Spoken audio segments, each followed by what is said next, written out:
Contractor কাজ শেষ, বুঝিয়ে দিন। মহাজন ওদের টাকাটা বুঝিয়ে দিন।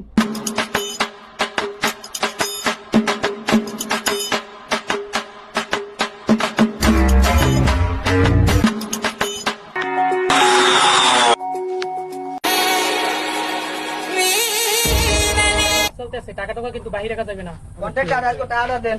ওদের টাকাটা বুঝিয়ে দিন।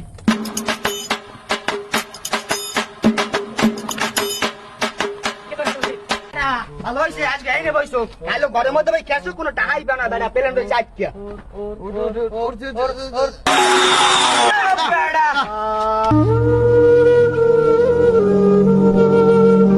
ভাই তোমার এই অবস্থা কা? আর ভাই কোশ না, মগো জীবন আর কিছু নাই ভাই। কি হয়েছে ভাই 46,000 টাকা আছে ভাই, মগো কাম কাজ করে জমাইলাম ভাই, পেলে নুয়েছি ভাই। ডাব বেড়া একই খেলা ভালো। হ্যাঁ তোরা মোর মতো ইনকাম করবি, হাঙ্গা দিন কাম করে দেখছো এই টাকা খেলি গুণ, এই বেলে টাকা গুনবি, আর তুই সব খেলি জুয়া খেলি উড়াই দিবি। তো বন্ধুরা কি বুঝলেন ভিডিওটা দেখে অবশ্যই জানাবেন।